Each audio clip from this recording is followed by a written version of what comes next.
All right, we're back. Hello, guys. Okay, is someone already in the car?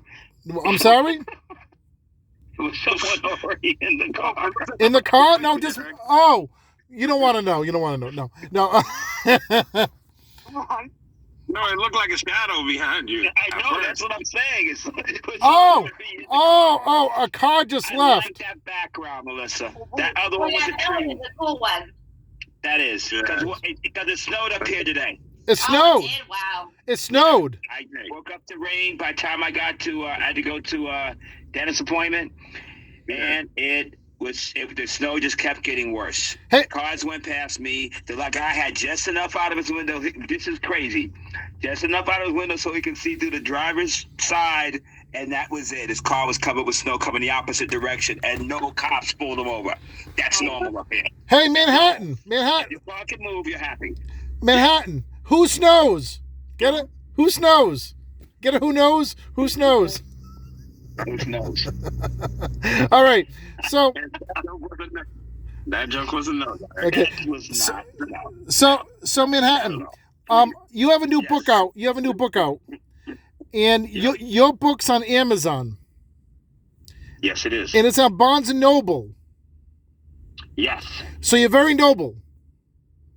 I try not to be. I am not a role model. I tell my own children that. Yes. All right, I'm not a role model. Please don't come back bleeding and everybody's happy. Duct tape it. I won't even tell you what happened to my car. By the way, I know somebody that was a role model. They were a model and they ate rolls all the time. They must have been a plus size. Yeah. That's the end of the day. So tell us. I apologize because you were talking about coyotes. And I'm a person that rides a motorcycle all the time, so I take out squirrels all the time. I've just taken out 3 deers. I got my car inspected, and the guy let me know that he inspect this. I have a friend that'll inspect a rock rolling uphill, so he inspected my car, and I hit a deer about a month before. And he said, I asked him, well, what's it going to cost me for the inspection? He said, $40 and about a roll of duct tape. Really? That's how long I keep my cars. That's how long I keep my cars. All right. So who wants to go? Melissa, do you have a question for Manhattan for his new book? Yeah. What's your book called? It's called Genesis. Can you see it? I did the artwork myself. Oh, nice. My creative control. All right. They did enhancement because they changed 2 things that I allowed them to change. I had no choice because I just wanted it done. Genesis, Genesis. As you can see, there's a Brick Holdings on one side because that's prison, and Manhattan Island on the other. That what they changed is, I wrote this book. I drew the cover 4 years ago, as well as the book, and I had the Twin Towers in it. Not burning down or anything, but the Twin Towers were up, and they removed that and put the Freedom Tower.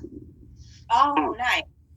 You know, but the artwork's mine. They just enhanced it a little bit. There's an embryo in the middle, caught between 2 worlds. All right, the gist of it's a fictional book of an inmate's last 90 days before release from prison that finds out, or hears voices or clairvoyance or word from God that he has to find Genesis. Okay.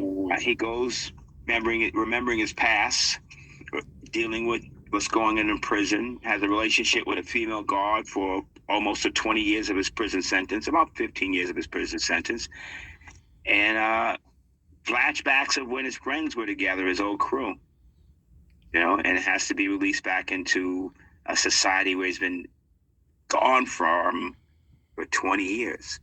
Some people go to prison for 6 months and never recover. Some can go for a lifetime and it's not a problem. Wow. Depends on the mind, the person, and what they do. But he has to get out and accept the reality of a changed world after 20 years. And things change in a heartbeat in New York City. Did I say New York Minute? Yeah.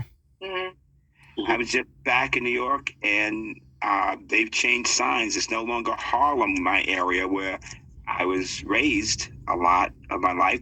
It's called Upper Manhattan Heights. Wow. You Wow. know, wiping and gentrifying Harlem away again. Wow. It is what it is. But my mother's still there. She's in her 90s. Wow. Oh, that's awesome. That's Hey, good. it's so bad. My mother was on the Google map. Literally, you see the map, the thing going past, and they show like the visual streets of things going by. You saw my mother sweeping in front of her house. Wow. And she still does today. Well, COVID got her kind of weird, you know, and New York is going crazy like every state. You know, people so cooped up. Now they're back dealing with people, and it is what it is. It is what it is. Evans, you have a question from Manhattan? Oh yeah. So what put you in the mindset to create the book? Well, my dad. Yeah. He, I went to high school and college, and most of my life was printing and photography. But my dad was really adamant about me not taking animation. He was like, it's comic book. That was 30, 40 years ago. He was angry that I even thought about he took animation as comic books. He didn't realize there was art in it. So I changed my major in college from animation to journalism. And then before my father died, he said, do something with your life. And I wrote a book. But I wrote actually a couple of them using this one particular character, you know, Manhattan, throughout all the books. So he's a character in 4 or 5 other of my books. Oh, nice. That I haven't put out yet. But he was my father was my catalyst for writing, putting my time to good use, you know. I'm 30 years clean and sober, and I was going crazy, and I needed